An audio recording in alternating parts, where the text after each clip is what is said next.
Kembali di Anies Pagi, pemirsa takut pada jarum suntik, seorang anggota polisi Babin Kamtibnas di Denpasar, Bali histeris saat divaksin COVID-19. Iya, vaksin ini diberikan untuk mengurangi penyebaran COVID-19.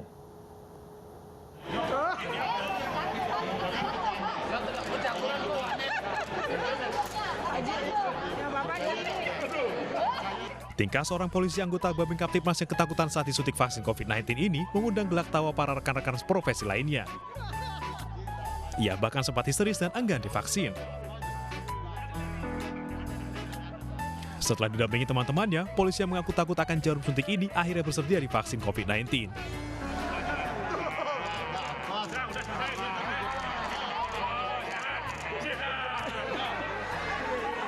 Hari ini, ribuan anggota Babin Kamtibnas di Denpasar, Bali mendapat vaksin COVID-19 tahap kedua. Vaksin diberikan untuk mengurangi penyebaran COVID-19.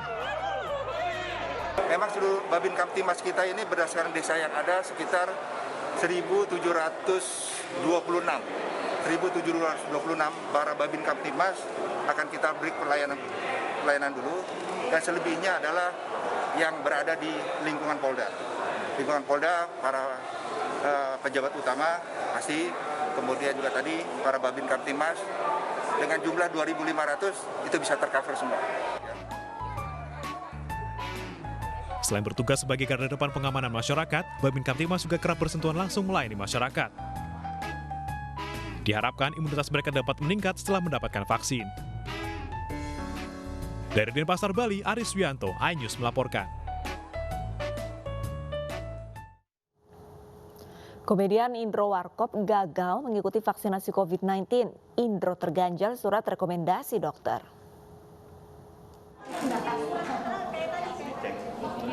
Puluhan lansia antre untuk mendapatkan vaksinasi COVID-19 di SMPN 8 Menteng, Jakarta Pusat. Komedian Indro Warkop termasuk di dalamnya. Namun Indro gagal menjalani vaksinasi karena tak memiliki surat rekomendasi dari dokter. Tidak adanya rekomendasi dari dokter karena Indro memiliki penyakit tekanan darah tinggi dan penyakit penyerta lainnya. Sementara sejumlah lansia lainnya juga banyak terganjal karena kondisi kesehatan, terutama masalah tekanan darah. Ada syaratnya yang belum diterima, surat rekomendasi atau gimana, Om?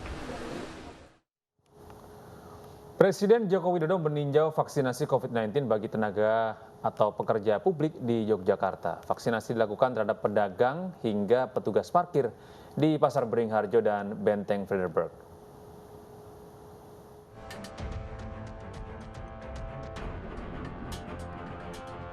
Presiden Joko Widodo meninjau vaksinasi COVID-19 massal yang digelar di Pasar Beringharjo dan Benteng Frederberg, daerah istimewa Yogyakarta, Senin pagi. Vaksinasi dilakukan terhadap 19.900 orang yang terdiri dari para pedagang, buruh gendong, petugas parkir hingga petugas keamanan. Jokowi berharap agar vaksinasi dapat segera selesai sehingga perekonomian bisa pulih kembali. Pada pagi hari ini saya berkunjung ke Provinsi Daerah Istimewa Yogyakarta, khususnya di kota Jogja. Saya tadi melihat proses vaksinasi yang dilakukan untuk para pedagang di Pasar Beringharjo berjalan lancar, dan juga untuk para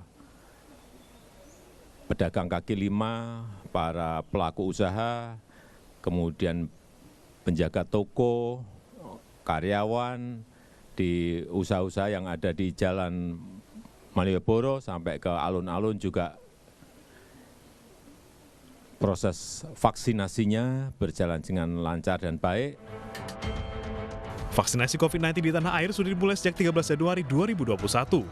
Pada tahap pertama, vaksinasi diprioritaskan untuk para tenaga kesehatan. Kini vaksinasi sudah memasuki tahap kedua yang menyasar petugas pelayan publik dan lansia. Vaksinasi ditargetkan dapat menjangkau 70% penduduk Indonesia atau sekitar 182 jiwa. Tim Liputan iNews melaporkan.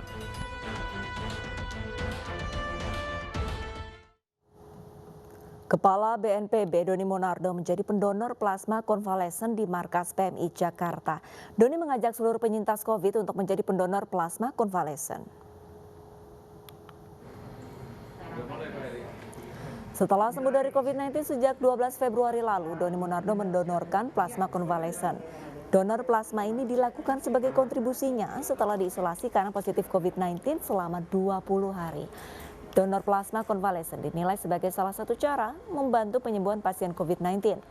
Ada 15 kriteria donor plasma konvalesen, diantaranya telah sembuh dari COVID-19, berusia 18-60 tahun dan berat badan minimal 55 kg.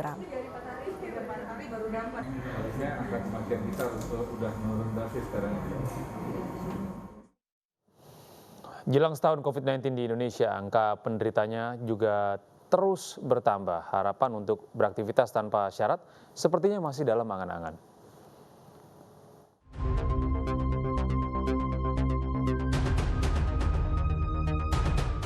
Hampir 1 tahun pandemi COVID-19 melanda Indonesia. Jumlah orang terpapar kini sudah di kisaran 1,3 juta orang. Angka ini bisa jadi fenomena gunung es hasil dari yang berhasil dilacak.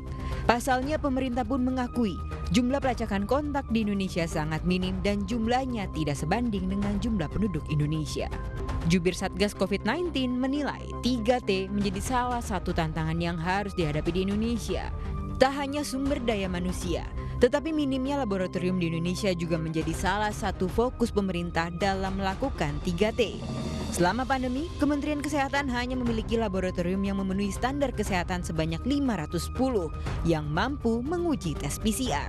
Jumlah ini pun dinilai masih kurang. Laboratoriumnya saja kan konfirmasinya waktu sekarang sudah tinggal 1 hari di kota-kota besar, 1 hari kita sudah bisa dapat hasilnya. Sebelumnya berhari-hari kita baru dapat hasilnya. Kontak yang sudah terjadi sekian hari, kali sekian kontak sehari, maka kemungkinan loss-nya itu besar. Itu yang jadi masalah. Penanganan COVID selama 1 tahun itu lamanya di testing dan tracing itu seperti itu. Target pemerintah bisa mengendalikan pandemi COVID-19 pada 17 Agustus 2021 mendatang dianggap tidak realistis jika tidak ada terobosan baru dalam penanganannya. Di 2021 saja belum selesai. Jadi dalam estimasi terakhir saya setidaknya ya 2024, 2 atau 3 tahun lagi. Yang harus kita lampaui dalam waktu 2-3 tahun ini adalah meminimalisir korban, baik yang sakit maupun yang meninggal. Jadi bukan bicara yang meninggal saja, tapi yang sakit. Karena sekali lagi, kita ini belum tahu apa efek jangka panjang dari orang yang terinfeksi COVID-19. Jadi itu yang harus dicapai. Tentunya dibutuhkan peran masyarakat dalam memerangi COVID-19. Salah satunya tidak hanya menjalankan 3M, melainkan 5M. Memakai masker, mencuci tangan, menjaga jarak, menjauhi kerumunan, serta membatasi mobilitas dan interaksi. Tim Liputan iNews melaporkan. Kita beralih ke informasi lain pemirsa. Dalam rangka menjalin tali silaturahmi dengan MNC Group, Dinas Penerangan TNI Angkatan Darat menghadiri kunjungan media di iNews Tower pada Senin siang. Kunjungan dilakukan untuk menjaga hubungan baik dan meningkatkan kerjasama di berbagai bidang.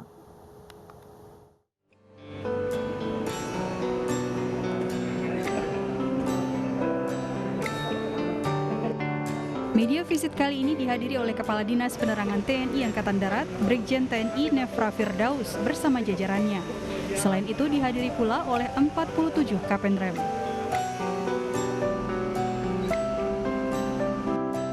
Dalam kunjungannya kali ini, Dispen Angkatan Darat bersama dengan MNC Group turut membahas evaluasi program kerja yang sudah terjalin tahun lalu, serta membahas program kerja teknis yang selanjutnya akan dilakukan di tahun 2021. Nah, ini adalah salah satu upaya kita, kunjungan ke media MNC Group untuk memperkenalkan kepada teman-teman Kepala Penerangan Korem yang belum pernah datang ke mari melihat media yang ada, kemudian juga kita untuk menjaga silaturahmi yang selama ini sudah berjalan. Dalam pertemuan kali ini, MNC Group juga mengapresiasi kerjasama yang telah terjalin dengan Dispen AD, baik dalam menyalurkan bantuan, termasuk konfirmasi informasi penting. Nah, dalam kaitan kunjungan kali ini adalah kita ingin menginformasikan kepada teman-teman di Dispen TNI AD bahwa bagaimana MNC bekerja, memproses informasi, dan juga tentunya berharap bisa terjalin kolaborasi yang lebih panjang lagi, lebih baik lagi dengan teman-teman TNI AD di daerah-daerah yang ada di Indonesia. Acara ini diharapkan dapat terus terjalin baik di tahun-tahun berikutnya. Dari Jakarta, Rizka Desia Diorna,